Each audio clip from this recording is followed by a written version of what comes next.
Ô rage, ô désespoir, ô vieillesse ennemie, n'ai-je donc tant vécu que pour cette infamie?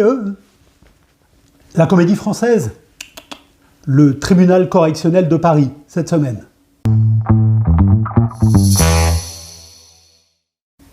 Rappel des épisodes précédents. En 2021, Nicolas Sarkozy a été condamné dans l'affaire Big Malion pour financement illégal de campagne électorale.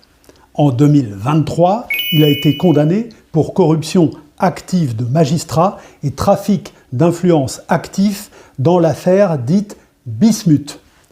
Et cette semaine, Nicolas Sarkozy a été condamné à 5 ans de prison pour association de malfaiteurs dans l'affaire du financement libyen de sa campagne.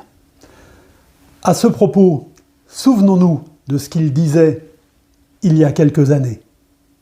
Quand un individu revient pour la 17e fois devant le tribunal correctionnel, il doit être puni pour l'ensemble de son œuvre et non pas seulement pour ce qu'il a fait à la 17e fois où il est présenté devant le tribunal correctionnel.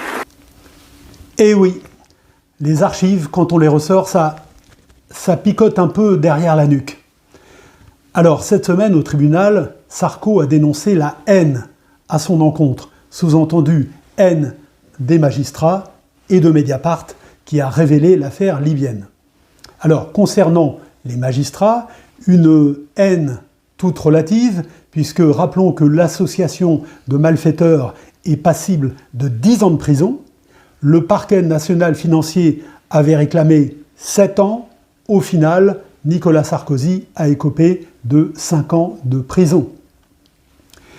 Et puis si vraiment les magistrats étaient haineux à son endroit, il ne l'aurait pas fait bénéficier d'un non-lieu en 2013, puisqu'il était mis en examen pour abus de faiblesse sur Liliane Bettencourt.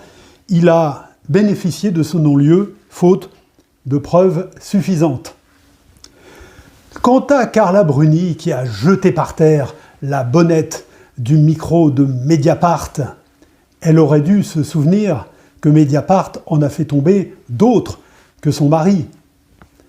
Souvenez-vous de Jérôme Cahuzac, le ministre du budget de François Hollande.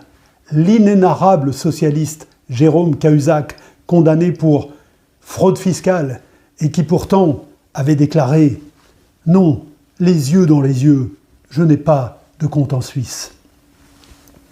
Alors concernant la bonnette du micro de Mediapart, rassurez-vous, elle se remet tranquillement.